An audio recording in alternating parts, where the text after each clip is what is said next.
Good evening, ladies, gentlemen, and everyone else. You find yourselves in Tierra Encantada. Tierra Encantada is very close to completion. Hey there, Lisa, welcome to the stream. Tierra Encantada is very much nearly done. If you saw my latest video, a lot of you haven't. Part of that is because the thumbnail, the initial thumbnail I chose for it, was terrible. I added a new thumbnail for it, but YouTube hasn't picked it up yet. But this wonderful habitat was built by Alfred Supersauce, a friend of the channel and a fellow YouTuber. And we have one animal left from the DLC, the America's Pack. And if you followed along, you know which animal that is, and that is the Ocelot. So the jungle path that started here has been expanded already. It has, however, started to look a little different, started to gain some mysterious ruin vibes. And that is because very slowly this path is going to lead us towards an actual temple. And I'm not going to tell you that this temple will be done during this stream at all.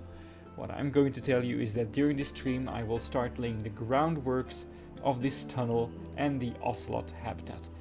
The Ocelot habitat will be sort of sunken in the ground, and the hope is that you go underground in a temple, which in my mind is going to be the coolest temple ever, but in reality is going to be average. You're going to go inside, go down, and then you're going to get in the sort of the darkness of the temple a very big, hopefully V-shaped window into sort of a valley-like, gorge-like environment. Hopefully it's going to look pretty great, where you will look at the Ocelot, and then you leave the temple by again going upwards. And then, well, then you're done with Tierra Encantada. And if you're wondering, Yelbu, why wouldn't you add other South American animals to this wonderful zoo? I've been tempted to do that, but then again, this would be the first zoo, however big or however small, that I actually finished. So, I've been playing this game for 4 years or something. I've never finished a zoo. And this zoo, even though it's very small, would be done. So, even if I could, for example, add stuff here, or, I think I'm going to have a temple structure here, and then just do some final touching up of the mountains here, make this all look a bit better, so that from here you don't see the Aztec temple, hopefully. And then Tierra Encantada is truly done. So yeah, first thing, and here's a tip from me, one of the first things that you have to do when building a Planet Zoo very often is just building a hole. I've realized that a lot of creators start by building a hole, which makes it that much easier to start building upwards, because you already have a hole, and if you need elevation you can just add mountains like this and like this and like this, but everything else is just a hole. And inside this hole, it will hopefully become apparent to both you and me, is where we will need to build the Ocelot habitat. So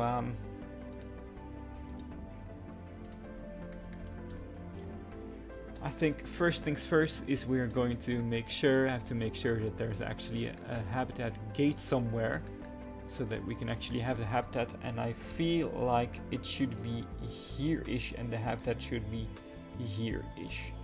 So let's try and make this work. The path leading up to this habitat does not need to be pretty at all, just functional.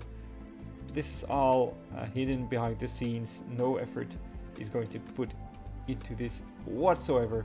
We just need to get up there. Whoop! Oh, that's not what I expected would happen. And then we need to join these paths. Whoa, whoa, whoa. pathing is tripping me up.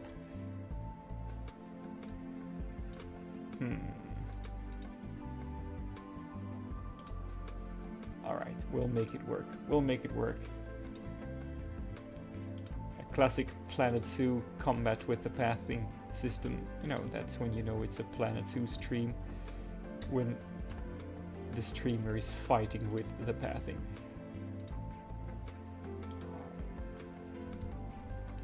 This is ugly. Ugly as sin, and it doesn't even work. Why won't you join the other?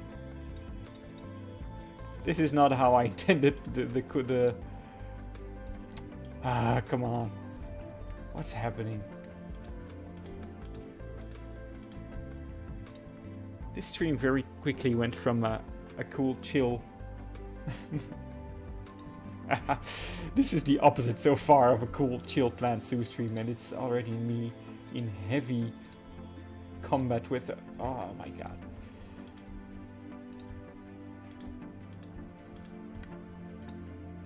Okay, yes, okay, there we go. Now, the habitat itself needs to be... Actually, I'm already going to second guess myself. The habitat itself is going to be a valley. That means that the back end of it needs to be higher up. So I'm already going to do some little terrain stamping here. Just as a sort of guideline for myself for what I'm hoping to create here. The slope can be pretty steep. The length can be pretty long.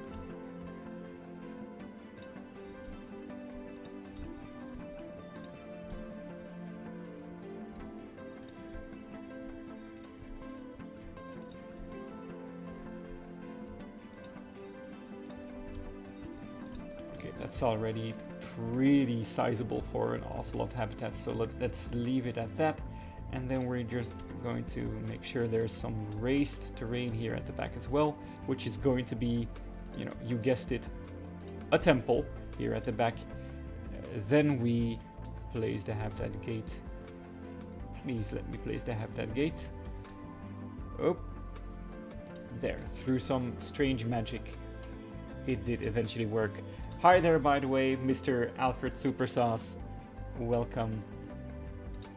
In case you missed it in the beginning, I did show your lovely habitat once again to anyone watching.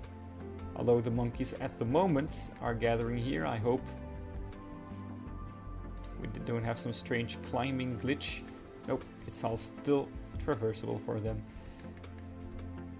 But we have now built a jungle path. And guys, I will say a lot of this is just in my head. I haven't planned it or drawn it or designed it. I'm just going to go with the flow.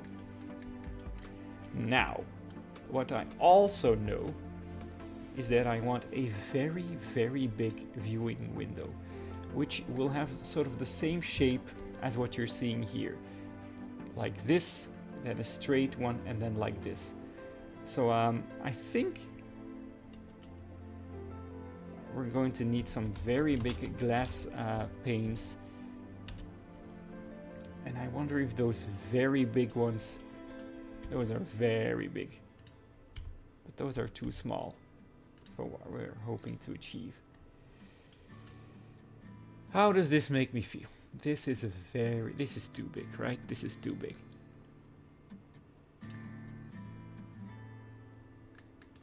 I feel like this is what we're trying to go for.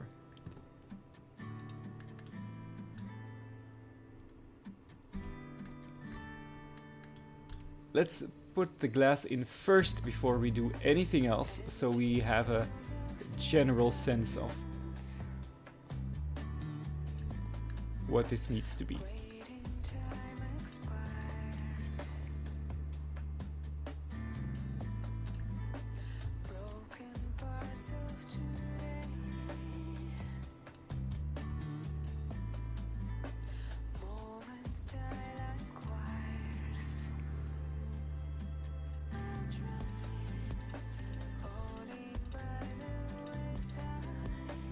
Let's group this up. add a similar window at the other end. It's not quite the same, but we can handle that.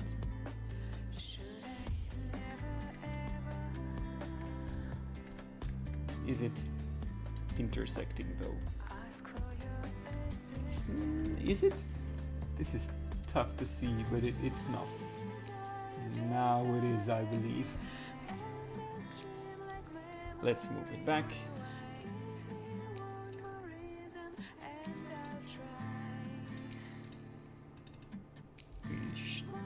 Be needing this.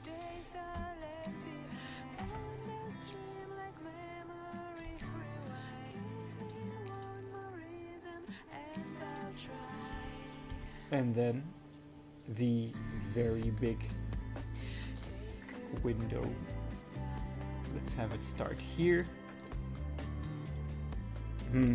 This is something I didn't think through, that this will look like this. How can I prevent that from happening? It's classic Yelbu, by the way, not thinking things through. I see it in my brain while, you know, lying awake in bed or daydreaming in the shower. How do I prevent this glass from overlapping like this? Can I hide it behind something? Maybe some rock elements or something. Not necessarily the discoloration, but just these edges. I'll have to find a solution for that. In either case, this glass needs to be up higher.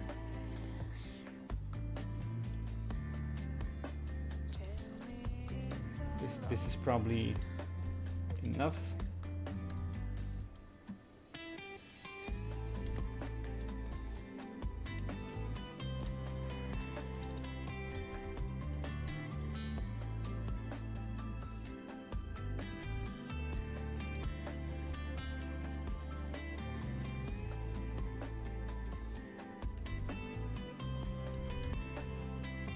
Hello there, Mr. Blob. Welcome to Yelbu streaming. Another crazy plan of his that he has no idea if it will actually work. But that's the Yelbu way. Now that I'm doing it, the discoloration is not nice. That's not good. Hang on. Why is no one in chat telling me how stupid I am? I mean, I respect you for it, but I don't need those sideways panes at all. What am I doing? I don't need them at all. I just don't. I can just use these ones. It's nice sometimes having executive dysfunction. I don't need them at all. I can just use these, and it's actually the ground that makes it look sideways. Yelbu, you fool. You utter fool.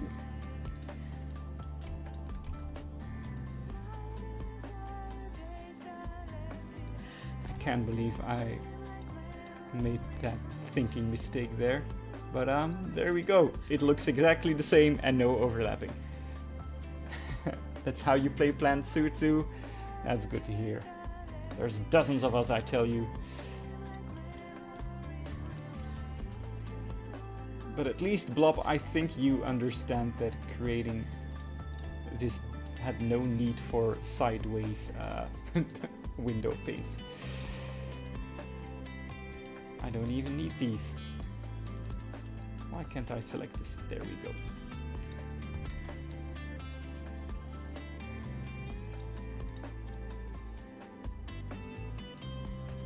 There, we'll figure everything else out later. Because the focus right now is not going to be the Ocelot habitat, which let's see, how much space do these guys need? I know they're pretty small, and I'm building, you know, what I'm building probably is Jaguar sized in a way, but we're gonna put the Ocelot in there. But what does it require at a minimum? Alright, that's pretty big, 645 meters. That's more than I thought. So let's place some null barriers around the upper edges here. More or less.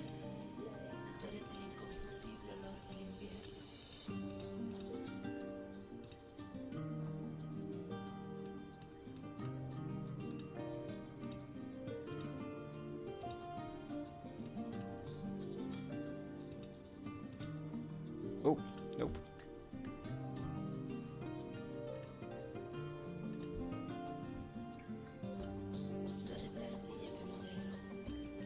What are you guys thinking will be the size of this? I tend to very much underestimate how big.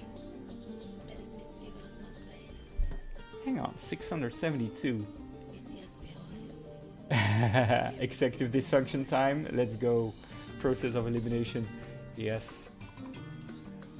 672 square meters.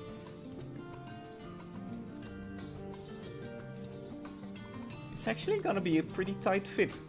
And you know what? That's okay, because Alfred's Super Sauce Habitat, while wonderful, as instructed by me, the animals themselves are very upset because they only have this amount of space.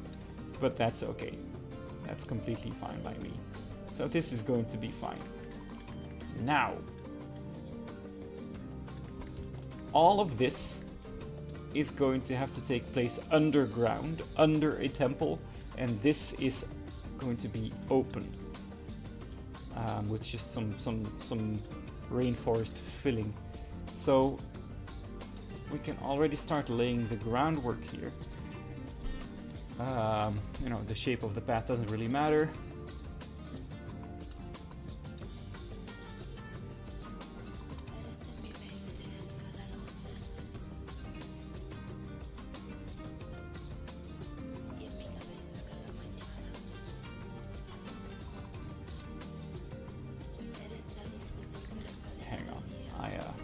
Stuff in the wrong order because I still haven't downloaded Freebuild. I want no railing at all, and I want no tunneling, even though it doesn't matter. I'm going to cover all of this up.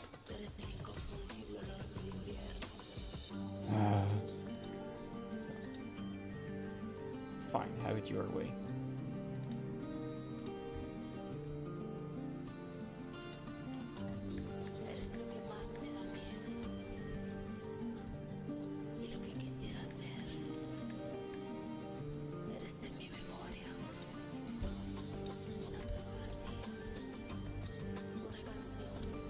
We'll just use rocks to fill that in, right?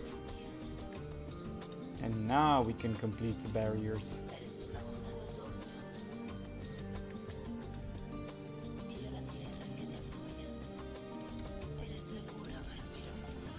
There. I know it's all looking a bit wonky now, but we'll use Planet Zoo magic to make it work.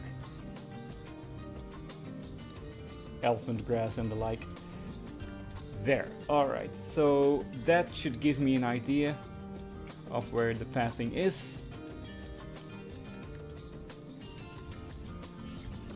And from this jungle path, we need to go down.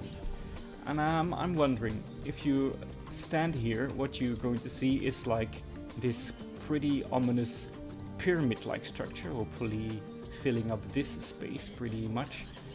And an ominous gate, but I'm wondering if I should have the path leading down towards a gate and the temple is in the depths, or there should be stairs inside of the gate. I need to make that decision pretty much imminently, but one thing I'm going to do right now is make sure that the sight line right over here is going to be cool. I'm going to indicate where exactly I should have the top of the temple. So we're gonna grab a big rock.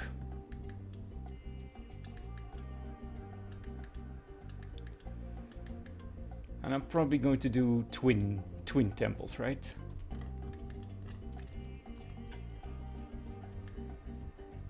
Standing here, we would like the temple to be, you know, have its top here-ish as its highest point. But now I have to sort of take into account how much of that you can see from the entrance and other parts of the zoo. Can you see the temple from here? Yes, you can. Is that a problem? That's another question, of course. Is it a problem that you can see the temple if I make it that big when you're here? And especially, I've been... Yeah, you're gonna see it. I could lower it just to hide it a bit. Anyway.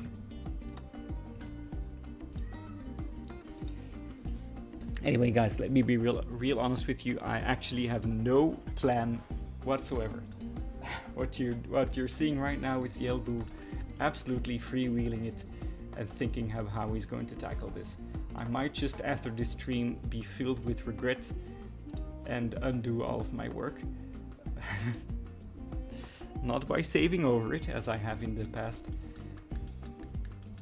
but I think I know what I'm going to do. We're going to grab this path and make it go down. And then like this again.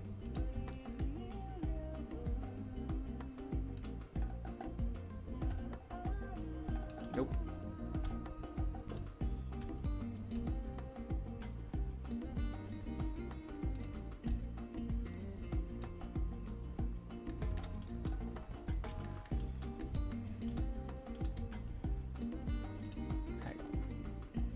We need to try and match up the height, the depth. Stop curving these stairs. I don't want curved slopes. Okay.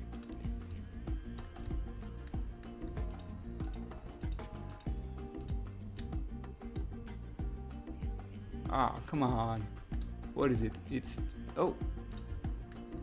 There we go. We'll hide all of that in temple stuff. All of this will be hidden inside the walls, of course.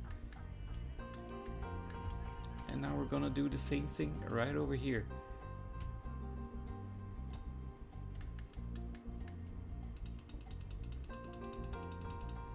Or perhaps not. We can just have...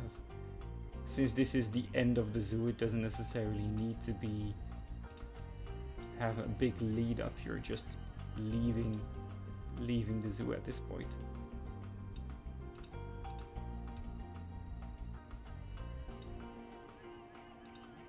We'll do it like this.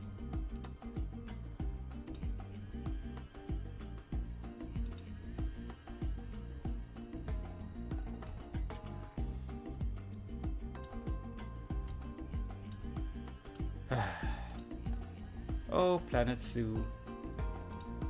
Just let me, please.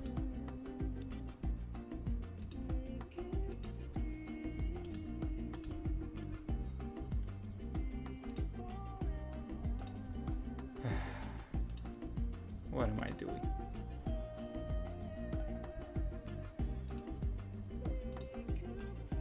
Ah, I know what happened. It's the barrier. It's the barrier. Barrier tripping me up again.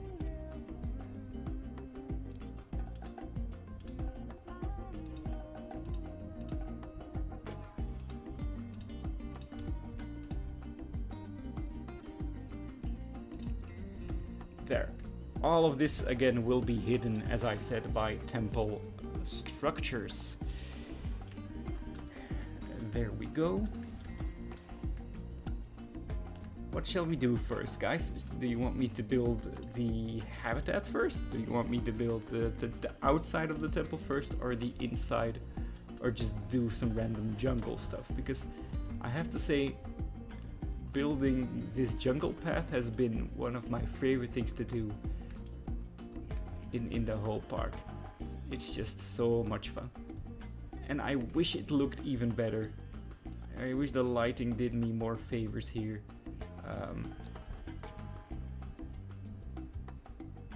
But it's been so much fun to build this. To have this wonderful habitat in between. But especially this path with the temple stuff and everything. So I hope that the final part in Tierra Encantada really makes you guys excited and happy for me that I completed a zoo for the first time. So what should we do now? Let me think.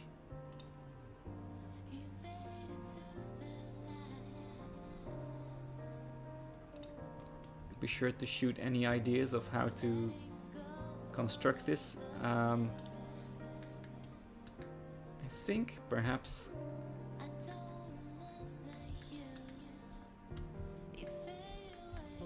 yep, I know. We need to change the path. It needs to be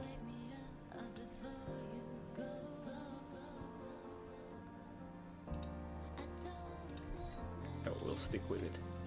I think I'm going to create the edges of the path tunnel first, sort of, if you catch my meaning. So we're going to go to the content pack and we're going to go to South America.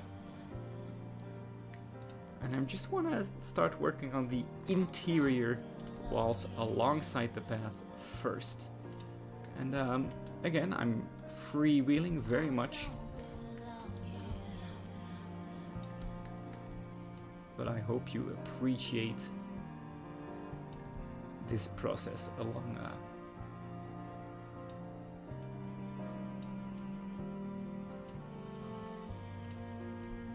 so as the basic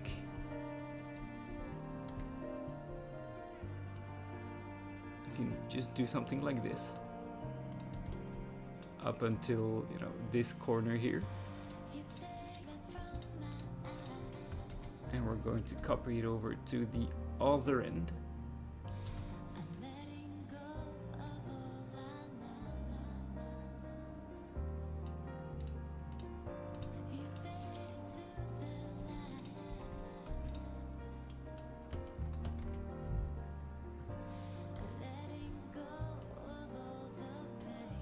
How does this look?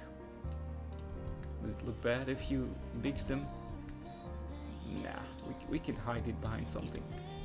But I want to add trim to the bottom of it. And I guess for that we can just use these thicker beams. Oh, there's already guests. Ah, I understand why they're here. Because the loop of the zoo has finally been completed. You can at long last walk through the whole zoo without backtracking. That's kind of a milestone in and of itself, that the loop has been completed. So, yay me. The loop. Oh, I forget these stairs aren't actually 45-degree angled.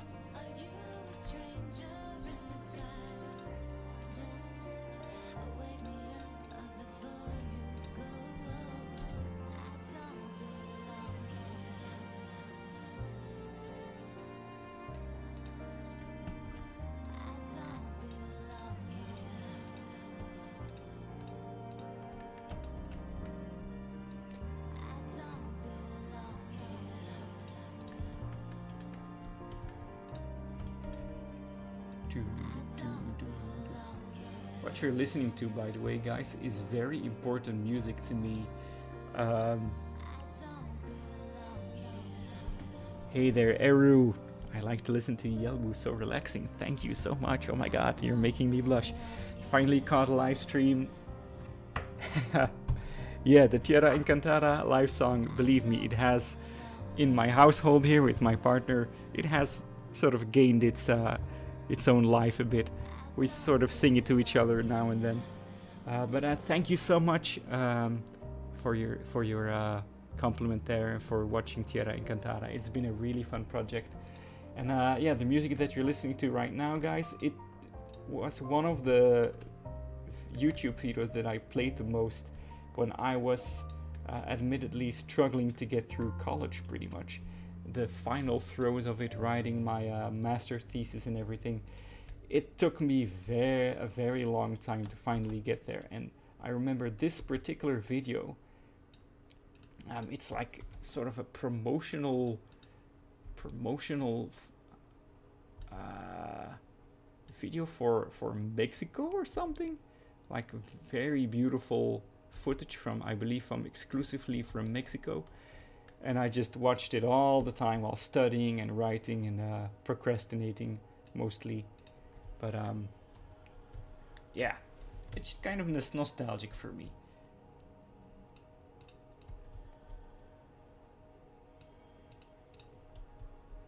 There we go. We're not gonna mess much further with the exterior. I don't know what it will look like yet, and I don't want to make, you know, decisions I'll regret. I just want to enhance the way it looks when you're inside. And guys, I really want to spend a lot of time on this, adding detail. This jungle path has taught me one thing, and that is, if you're building a small zoo, you can go nuts with the detailing. Because I'm still on 60 FPS in this zoo, so I could potentially add even more and more and more stuff to this. So that's what we are going to do, right? We're going to actually be adding a lot of detailing. For example, and when I just came upon the idea of doing this as well, to make these edges blend in with the forest path a bit more. But this is an advantage I don't have anymore in things like Bolo Bolo, where I really have to, you know, forego a lot of the detailing in favor of my zoo still functioning, if you catch my meaning. So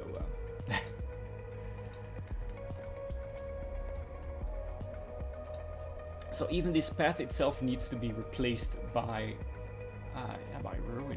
ruined floor. We can actually go about doing that. This railing needs to go first of all. I just noticed that I need it to be gone. There we go. What is the... I need a stone curb at the very least. Solid wood. There, that's the least offensive one. But we're going to just go ahead and cover this whole section of floor with these temple bricks and pieces. I wonder how this will look if I just put it here, lay it flat. It will probably look pretty nice.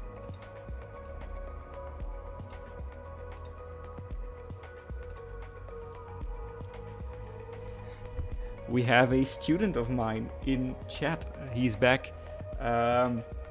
Mr. Olieslagers, you must tell me, because I haven't quite followed. What's your current status? It's in August, right? Yeah, we see you in August. Have to go because you go on camp with the KSA. You have to go wakker worden very vroeg. All right. Thank you so much. I'm so proud of teaching you all this English. You're really making me proud here. But yeah, have fun. Summer is for enjoying yourself. At least July is. And Digital Blob out here with the philosophical question: is there a thing as too much detail in Planet Zoo? You know, honestly, I am a person who very much believes... what's the word? If you own a single player game, you do with it whatever you want. If you own any object, you can do with it whatever you want. So I very much try to keep myself from gatekeeping how you should play a game. I made a video about it, if I can self-promote myself here. But I try to keep myself from telling other people the way you do this in your video game is not the way I would do it. Like, even if I think it, I try to keep it to myself. So, is there too much detail in Planet Zoo? Of course not. You do with your game whatever you want. I know, that's just a blanket no for me, pretty much.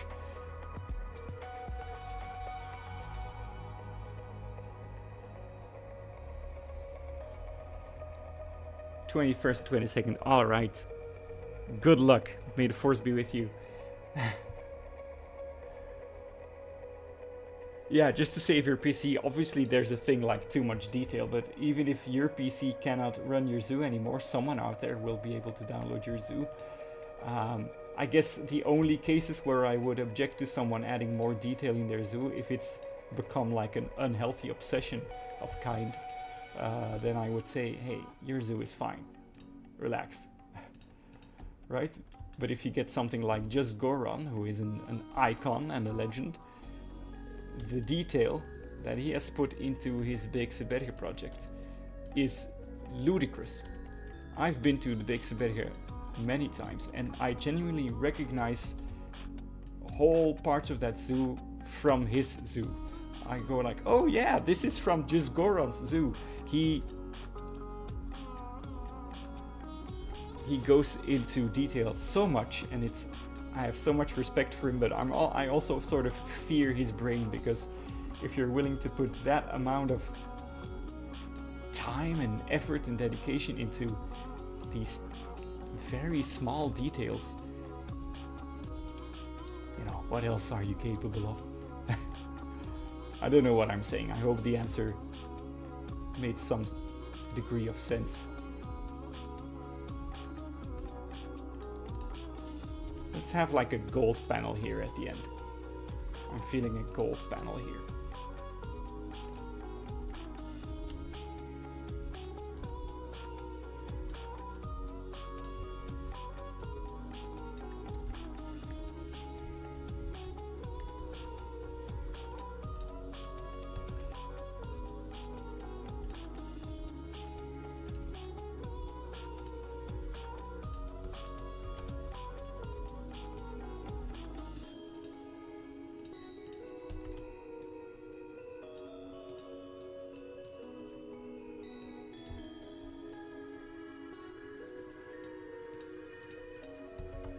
One thing I will say is, I do think I'm a bit of a gatekeeper, but I also keep to myself. There is definitely a thing as not enough detail in Planet Zoo. I understand that not everyone has the time to craft, you know, very detailed builds. But if you've been to a real zoo in your life, you sort of know what you're trying to recreate, I feel. And the way some people create these very unattractive builds very late into their Planet Zoo career, I'm like, have you been to a real zoo? Have you seen how a habitat looks in real life? I don't know, I'm saying this while building a crazy underground Inca temple, I'm aware. Also, this is a major weakness of mine that the student that just left chat would testify, that if you ask me a question, I just start yapping and I don't know where my mind is going, or my mouth. So I barely even know how I answered your question at this point. It's just the charm of Yelbu, I guess. He doesn't know what he's saying.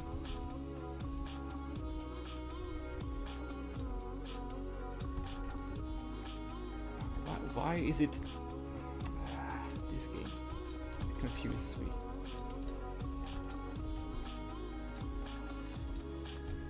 I just want this here.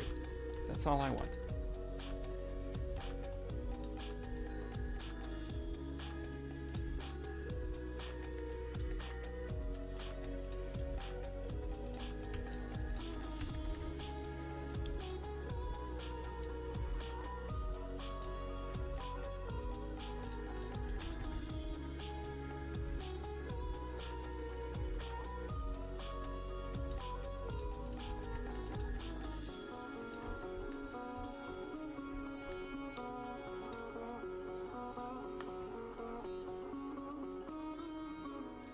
play mostly franchise mode, so lots of detail. Can you stop building in that zoo?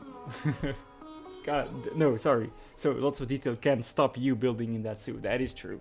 I mean, there is technically a thing as too much detail, if you want your zoo to still work.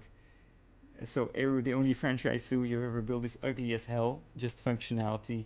Yeah, but I sort of read into that statement that you have built sandbox zoos, and they are better looking. I played franchise mode for a long time, but then I just started bankrupting all of my zoos, and I realized that, you know, playing sandbox mode with most of the settings still on, except for cache and conservation credit, for me is the best way to play it. You still have to take care of your guests and your animals and your staff, and you have to maybe even make sure there's enough heating and water treatment. But the money and the conservation credits is something I'm so glad to have turned off. The biggest problem, of course, is the lack of the market. Is that you always get these 4 offerings of 4 animals, and they're very often very low quality. That is the thing. I mean, that's the thing. That's a drawback. Anyway, these stairs, guys, I need to hide them with, you know, with support beams. They need to be gone. So let's just go through the process. Hang on, no. Another thinking mistake by me. There.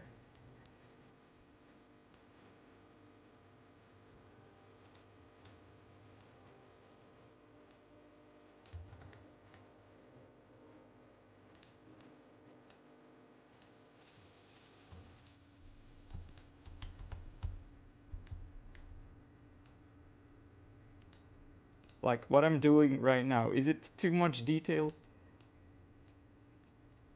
I don't think so. If you haven't seen that video, I toured a jungle zoo creation on the channel. Very much a South American jungle with crazy temples. And the,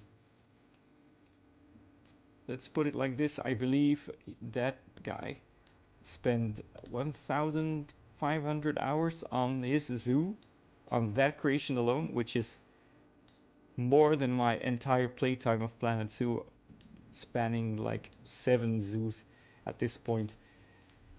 It was the best thing I've seen in Planet Zoo, pretty much. So me creating stairs out of these temple pieces is nothing compared. Oh no, but it's ugly because it's all the same. I need to flip some of them around.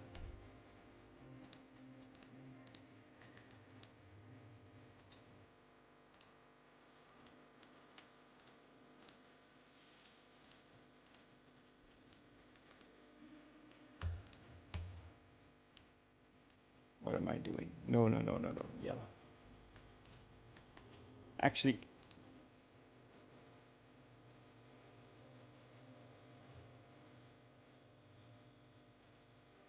yeah, the online aspect is of course, it's nice. Finding those very cool animals for surprisingly cheap. I remember the thrill of it. But I think one of my least favorite things of franchise mode was just how fast your animals were produced, number one, but also how fast they died. Um, in I have most of the settings the same in my sandbox zoos, except for, you know, the rate at which animals age. In Era you play only sandbox, almost only. You just want to build, yeah. At that point, Planet Zoo is not a game anymore, but it's just, you know, it's a software, right? It's software to help you build. Because in terms of a game, I don't rate Planet Zoo that highly as a game. Like the game aspect of it is, you know, it's average. But the technology behind it is not average, for sure.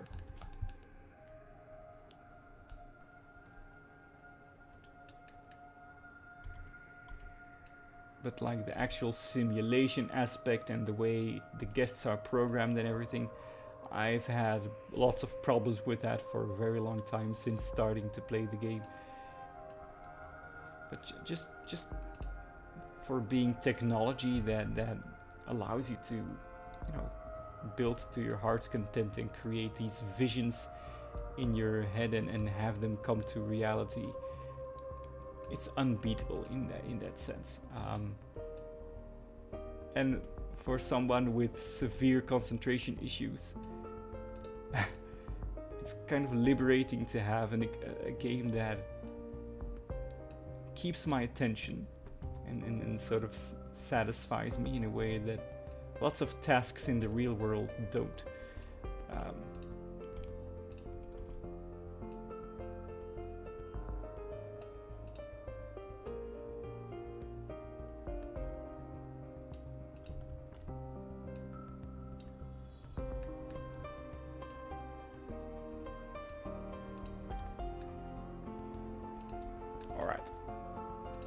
All of this will of course be hidden from view. Alright, this needs something. And I feel like I remember torches being part of the South America pack. Right? Or lamp. Not that one. There was like a light or something. There. Is that fitting?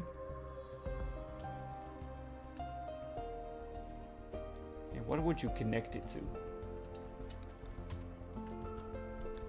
Doesn't the Twilight pack have those?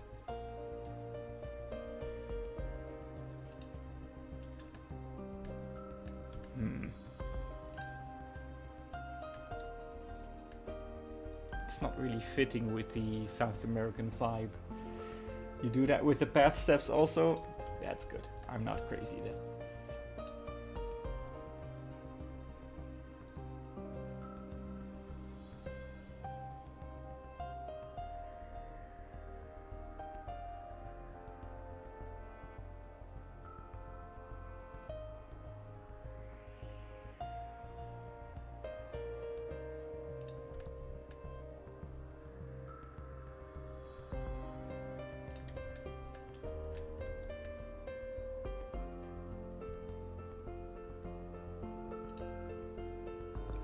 We need to find a good thing to connect them to connect this torch.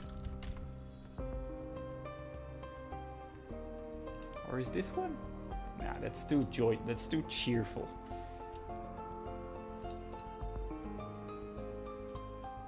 Not the wall light. Though I like the vibe. Where is it again?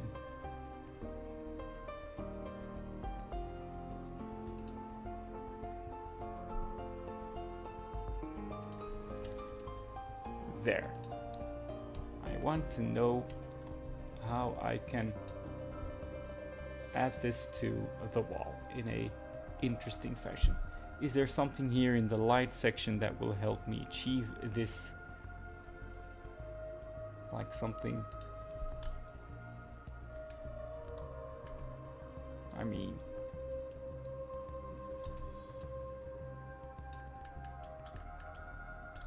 that doesn't really make any sense.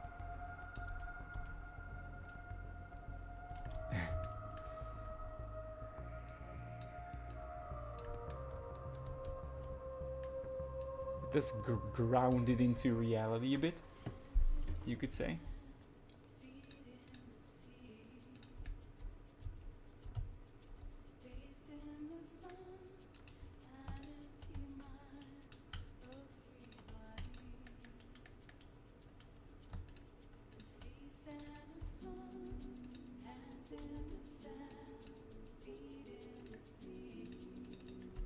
Why can't I select this thing?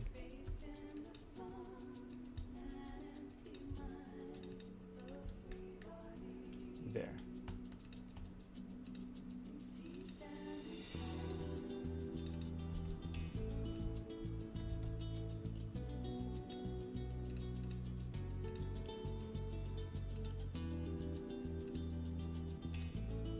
Okay.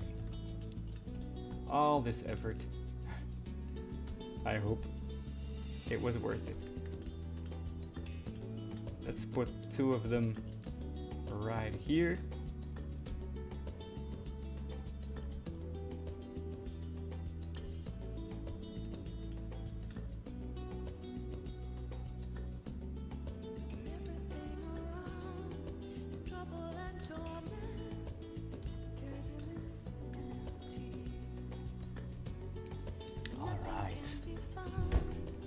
Great stuff, if I say so myself. All of this time spent on 52 minutes spent on a hallway. I usually build rather fast, but during streams I sort of start to get into some more relaxing grooves. All right, I think with this temple, guys, I promised an Ocelot video for you all this Sunday. But with the detail that I'm planning to put in here, I don't think that's feasible. Especially with, you know, with the kids and stuff. I don't think if it's feasible, I might have to add a filler video about the Adax habitat I built on this Sunday and give myself more time for this. That's what I'm feeling right now. I don't think what I'm doing is ready. There's no way it's going to be ready this Sunday. I just don't have the time, to be honest.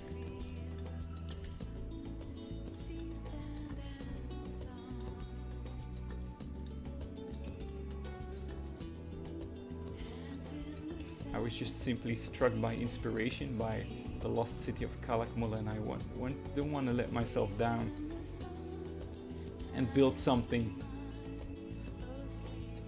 that is just as nice. There's no way I'll ever achieve something just as nice as what he did, but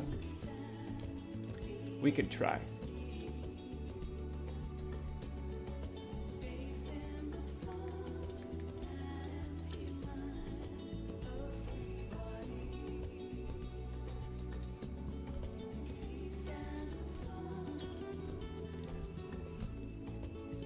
You see, this is the busy work that I'm doing right now, but it immediately adds character, don't you think? You're loving this zoo. Yes, it's also different to the way I build, but I just like the fantasy aspect of it, the theme park aspect of it, because most zoos I have made and most zoos you'll see are zoos. This is not a zoo, of course.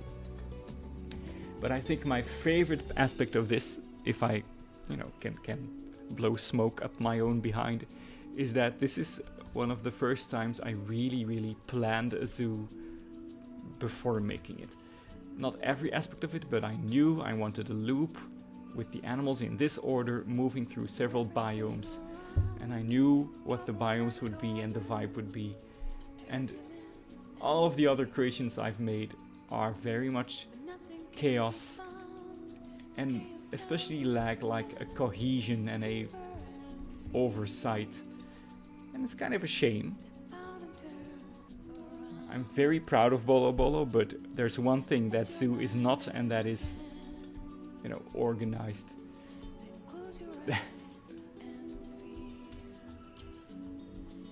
The guest experience is, threadbare. You have to do so much backtracking and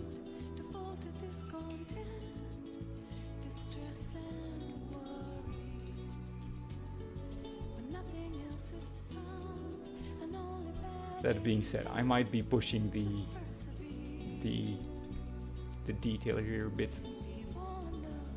I don't know. I take it back. I take it back. This is nice. This is just fun to build. Anyway, guys, how have you all been? Is there interesting life updates that you feel we should be aware of?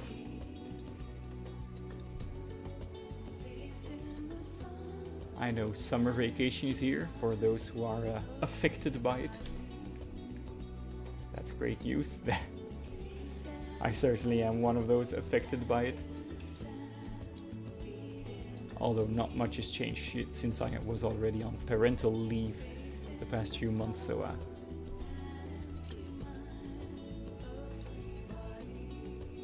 it's not like I suddenly have to get used to all the difference in tempo in my life, what with already being occupied with raising 2 kids. Max is now 2 months old, Sam is 2.5. If you haven't gotten to know my kids yet, I have a daughter and a younger son. And Sam is, I mean, I say Sam, of course her name is pronounced Sam here in Dutch, in Belgium, but she's just the smartest kid. She's not big in stature, but the brains on her, I am so proud of her. She's not attended kindergarten yet, but she has a very sharp memory. She knows, her vocabulary is crazy. I mean, she probably knows like 100 to 150 names of animals. So yeah, I mean, that's down to me, of course, pretty much, and my partner going to the zoo with her a lot, but she knows, like, you know, she knows anteaters by name and raccoons, and she knows bisons by name, she knows mongooses by name. It's crazy. She orders for herself in restaurants, she speaks in pretty much full sentences the whole time. She's the greatest. All of that without ever... She recognizes all of the letters in her own name. Maybe that's normal stuff, and I'm just being an overly proud dad. Maybe it's normal stuff. I know, but to me, it's just. I guess I'm just really, really, really proud.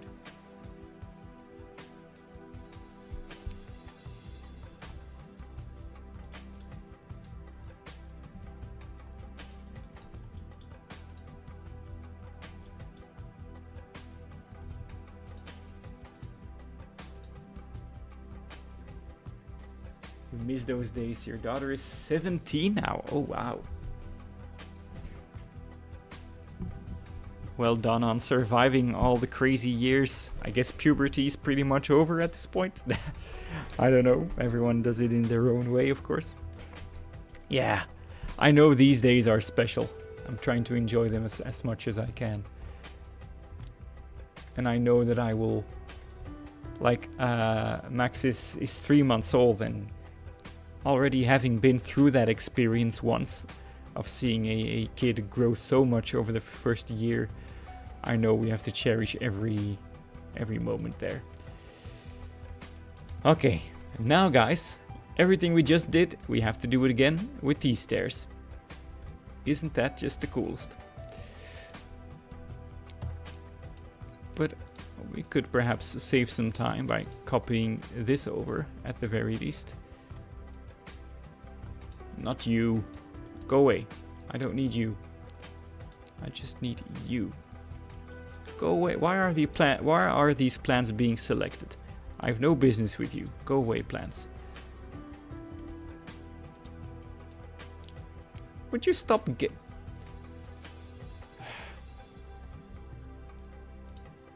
Guys, I don't know if it's just me, but the arrowwood plant is the most annoying plant in the game when you're building.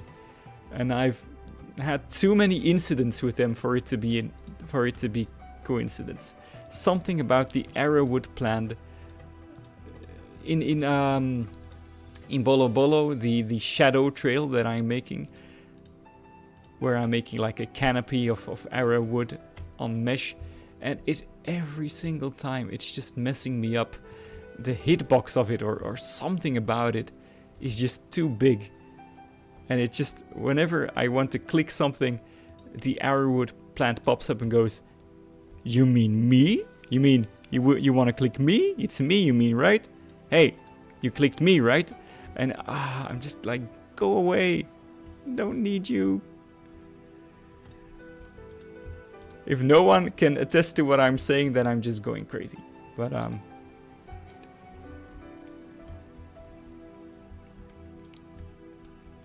even here, if you see, I'm selecting this, and the arrowwood plant thinks, yep, you wanted me, right, boss? Yep. I want to be involved. I'm also a stair.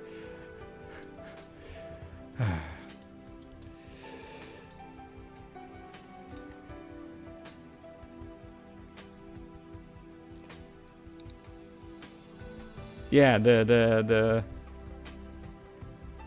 Skyvola bush.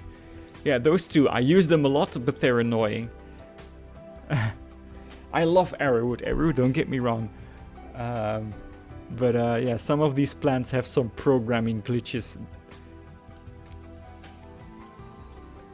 Do you mean this fern, by the way? The silver fern?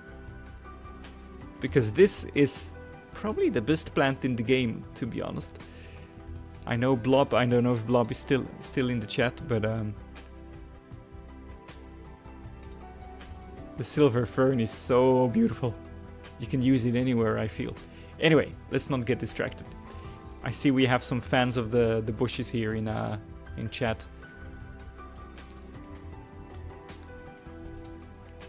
Let us continue with what we're doing. That's all we're going to do in this stream, just build this hallway. I hope it offers you some entertainment in these warm summer nights. I don't know if it's summer for you. For some people it's winter, so let's not be too Eurocentric there.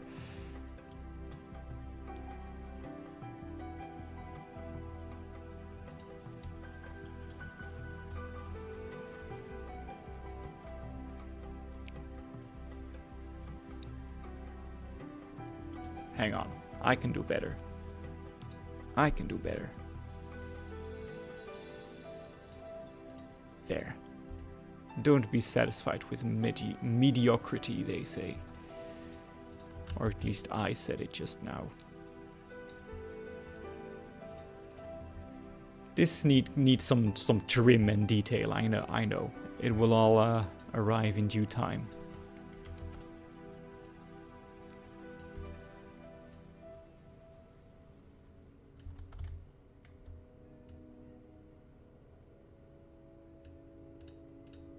Alright, this can go, this can go.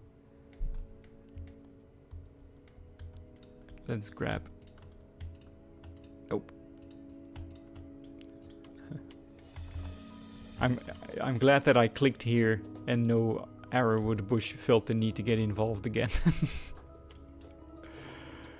I love arrowwood, it's so versatile, but it's just that little quirk that it has that keeps confusing me.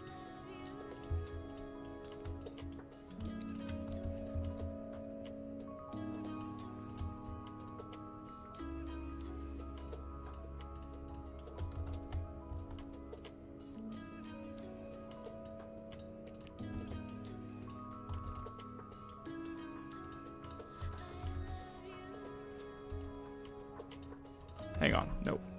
Keep confusing myself. I just need the angle of those stairs.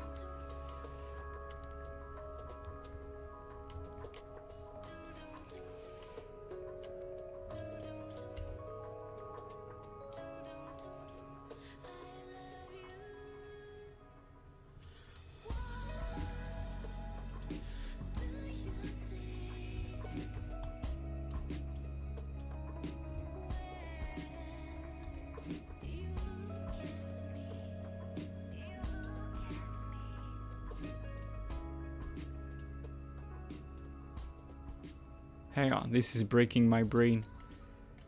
I've successfully broken my brain. I don't know if you see what I'm trying to do, but it's those moments where my brain is just broken and I'm going like, just delete those part of the stairs, Yelbu. And then you can get the angle. There you go. That's all I wanted. Now you can get the angle right. Oh, the music has stopped. We can't be having that, can we? Because now you just have to listen to my voice and the screaming of my computer fans. Oh, the Eru, the king fern, right? I think that's the one. UK's too hot, yeah. It's not the heat that gets you, it's the humidity, they say, but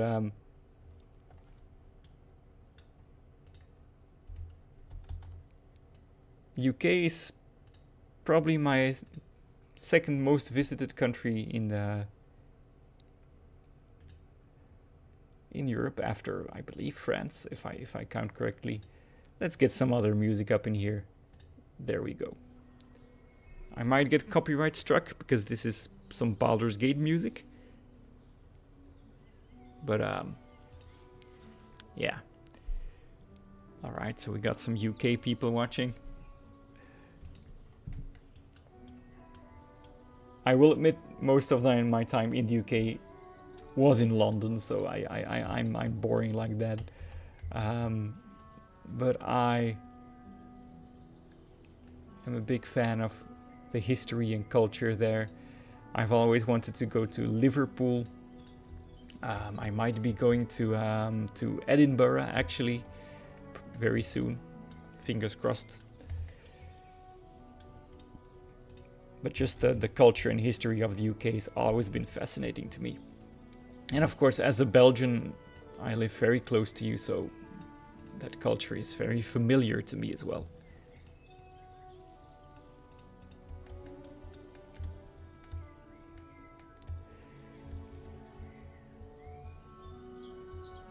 I feel like I need a dash of color here or something. Or just, I want to add some golden trim, and it doesn't necessarily need to be from the South America pack. I haven't been to Northern Ireland, UK. Probably later in life when my, the family situation permits me from traveling more. That's definitely on the list.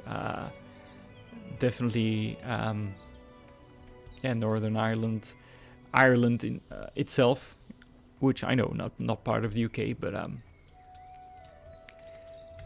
I've heard and seen so much beauty from that part of the world.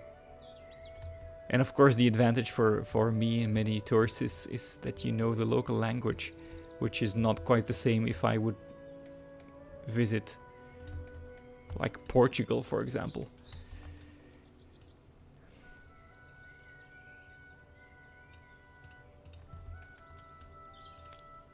Funny thing is, the first time I went to London was as a school trip, right? Many schools in Belgium have London on their list as the school trip in like the 3rd year or the 4th year.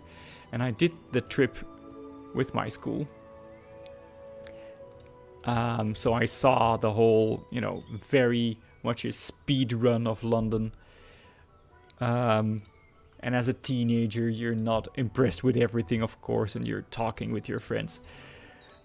And then I became a teacher, and I went to work at that school for just a few months, but part of those few months were that school trip. And so I went again on the exact same school trip with the same itinerary and several of the same teachers, but this time having to organize it from the teacher's perspective. And that was so fun to me and intriguing, because then I saw like the behind the scenes of the trip, and I realized just how chaotic it must have been for those poor teachers having to plan everything and straggle the herd of cats that students are. And it was really, really fun. And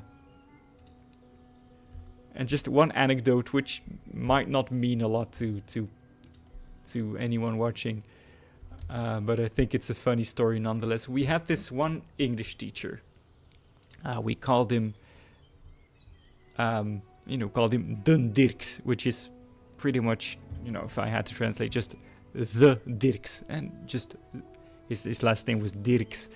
So we just say Den Dirks, and he was an English teacher who knew so much about England and English and the whole culture in place. He breathed it. He was passionate about it. But he did have, a very intimidating aura. He was a guy you feared and respected. And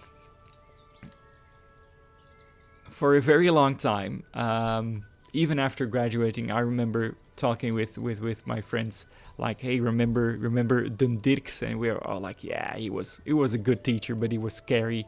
And then I went on the school trip to London with Den Dirks, but suddenly he was my colleague, and I didn't have to call him Den Dirks anymore, but his name, which was Staf.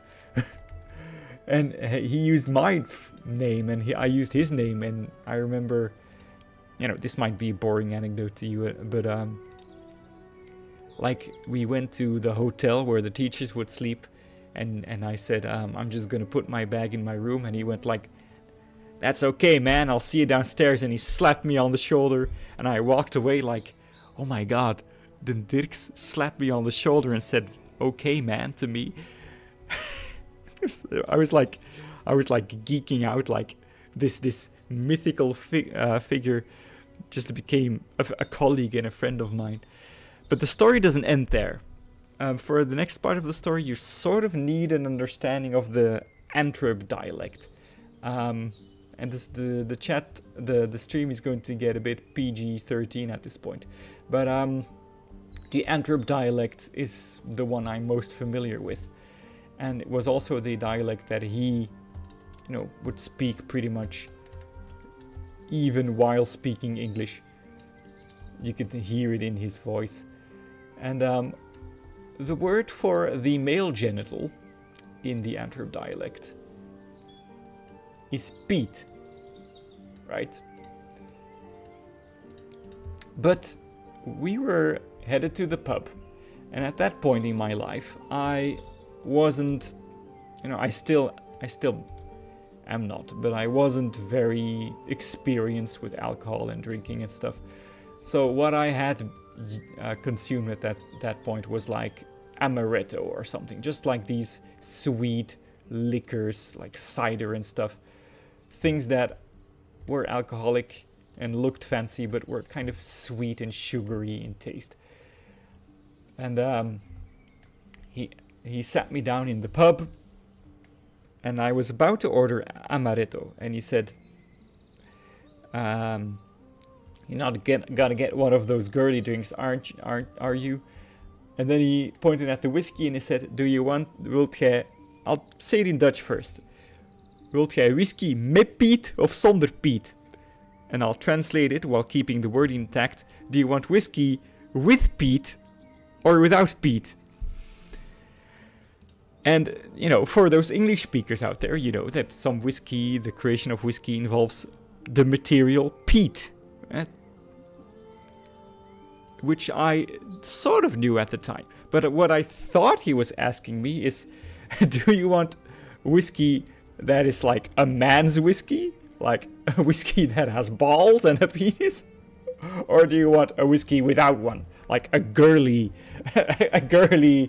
effeminate whiskey? So I went like, of course, with Pete. I don't know. This might not have been the most boring story you've ever heard, but it was a funny story to me because it was a strange evening. He also, while we went to sit down in the sofa, the pub had like a sofa arrangement, and he sat down on my jacket. I put my jacket down, and he went to sit down on my jacket. And he must have known that he was sitting on top of it, but he just didn't move and never got off the jacket. And I was too, intimidated pretty much to say something about it. So for the whole evening, he sat, on my jacket. It was a strange time, guys. I hope the story was somewhat entertaining. I had fun telling it at the very least. Alright, I have no idea what I'm going to make this wall look like, but we're doing it anyway. I don't know. I don't think there's a thing as such as girly whiskey, but I thought he was doing like this macho, like manliness test. Like, hey, do you want a whiskey? Do you want like a whiskey that will impress me, or do you want a girly whiskey? And I just went, of course I want the, yeah, silly story, but I'm glad you enjoyed it somewhat.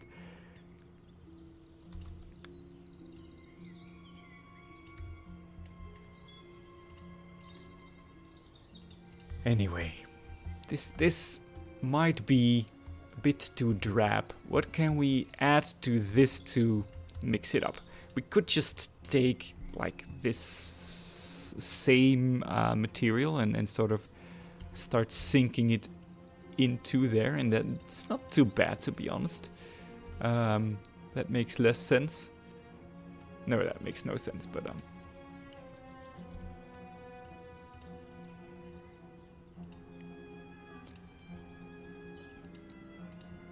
let's do that for a while. Just adding this for some texture.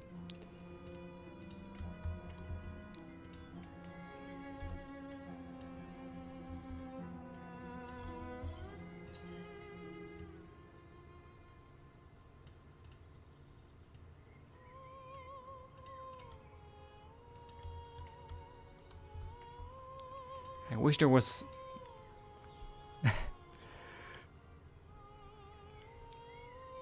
I'm glad you thought it was funny, Lisa. All right. Okay. I know what I was looking for. The gold. That's what I remember saying a while ago. I wanted to add these splashes of gold in here. Things like this.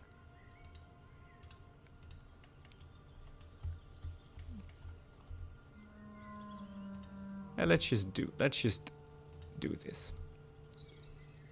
Just a band of gold.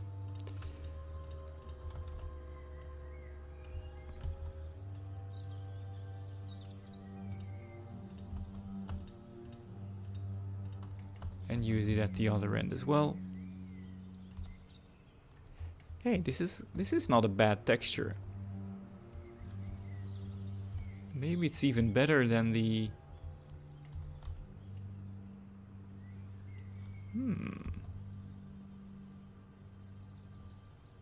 Yeah, we're going with this texture. Actually, I like this better at this part of the hallway, at least, than the letter. So we're going to flip the other one around as well.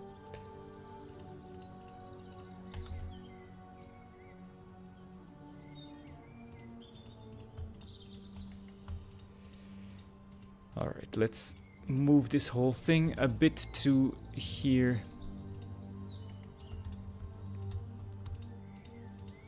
And we can flip these around as well, because the other texture does look pretty damn nice to me.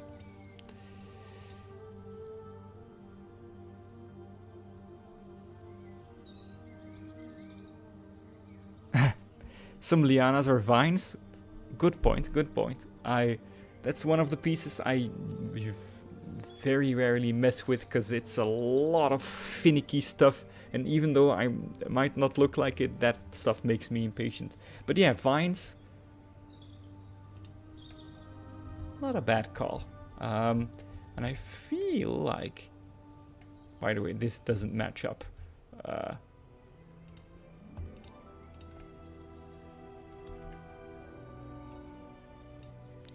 Hang on. Nope.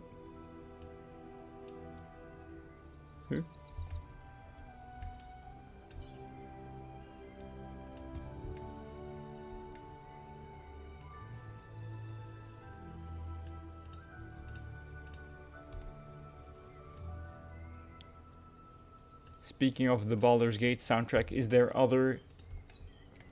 Who here in chat is another big gamer? I play a lot of games beyond Planet Zoo, and I'm actually planning on starting to stream some of them. But are there Baldur's Gate fans, for example, in the house?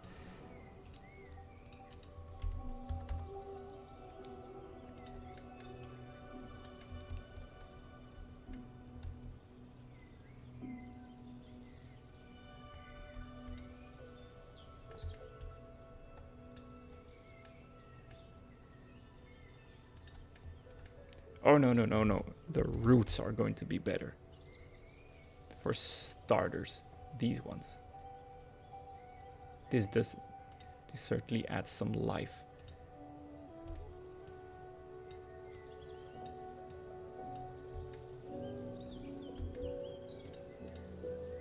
That's a very good call, thank you.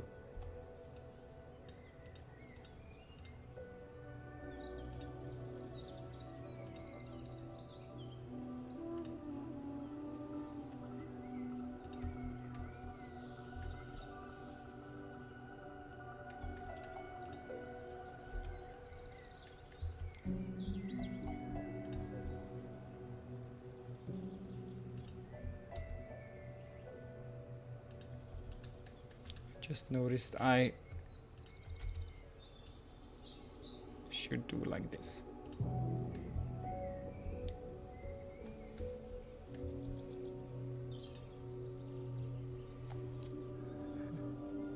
I scream at the screen with vines too and ropes. Yeah. Yeah, seem like the lianas and the vines are stressing people out.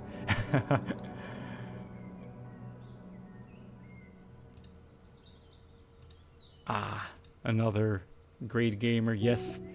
So yeah, I am a big gamer. I have a pretty huge backlog as well, and I'm going to start streaming like very much no strings attached.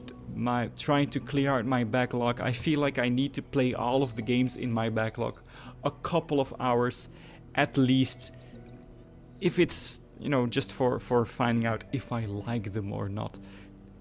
You know, I bought them, I should play them. And if I play them for a couple of hours, then at least I used the product I bought.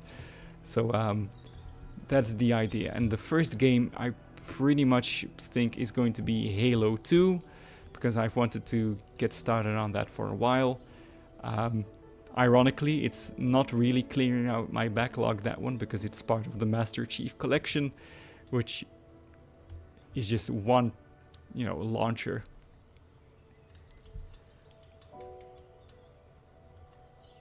But I hope perhaps some of you might be interested in that stream as well when I do get to it sometime.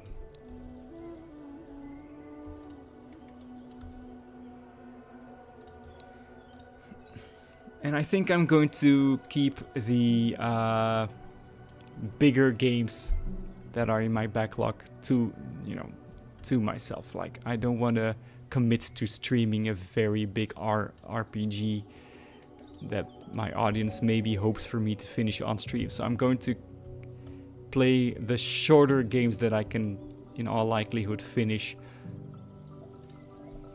you know, in a couple of sessions. All right. Whew. This is taking us some time. I do like the vines though. Those vines that were hanging down. These ones are not bad at all. But wonder if it's going to be overkill if I use them in combination with those roots. But yeah, this is a good vibe for sure. Yeah, that's very much the Indiana Jones abandoned temple vibe that we're going with. That's a great shout.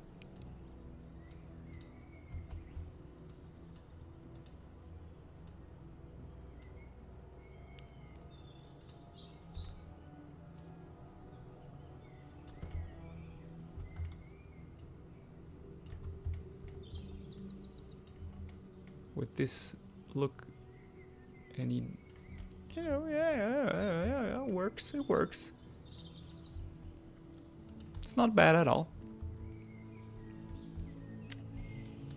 Whew. Anyway, guys, you're more RPG based. That's fantastic. I'm definitely also an RPG player. Like if you ask me what my top, like my favorite games are, in there at the very top will feature games like The Witcher 3, like Baldur's Gate 1, 2, and 3. Skyrim was a massive hit for me, one of the most important games ever. But you know, like Pokemon, those are RPG games. Divinity Original Sin 2, Kingdom Come, Fallout, Pillars of Eternity. Like RPGs are definitely my favorite genre. Mass Effect, Dragon Age. Although the latest Dragon Age was a bit of a flop in my World of Warcraft, Lord of the Rings Online. I hear you. I know a person who, for a very long time, was together with a partner whom they had met online in World of Warcraft, and then they went on a date first in World of Warcraft, and then became a couple in real life. They're no longer together, but I always thought that was an intriguing start to a relationship. Like we met in World of Warcraft. I wish I could say something as exciting as that for how I met my partner, but the truth is, she sat next to me in school. That's the story.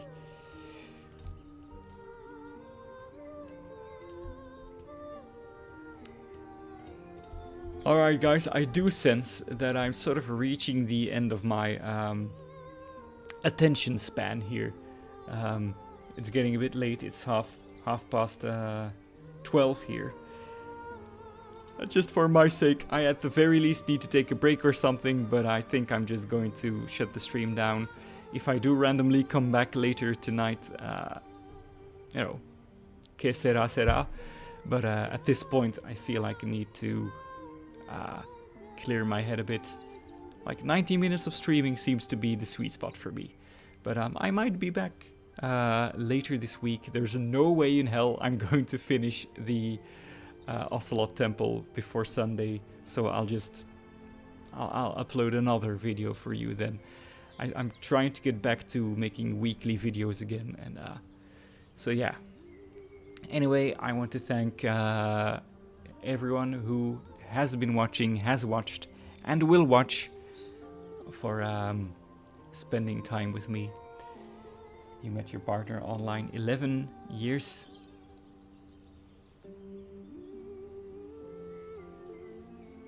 Right. You see, I'm so tired that it took me a while to read that sentence. 11 years. Congrats. Yeah. Online. Like in a gaming setting or through some sort of website. Because I met my partner in school sitting next to me 17 years ago. Alright, but thanks for the stream, was good. Thank you so much for watching. I really mean that. I never really thought that a lot of people or anyone would want to watch me doing these things. And just the fact that I've provided entertainment for a couple of people, it really means a lot to me. So I want to thank you all so much for watching. And I hope you enjoy the rest of your night. And I'll see you guys and gals very, very soon. Thank you for watching. Gaming as well. Well, I'll ask you about that next time we see each other. Then you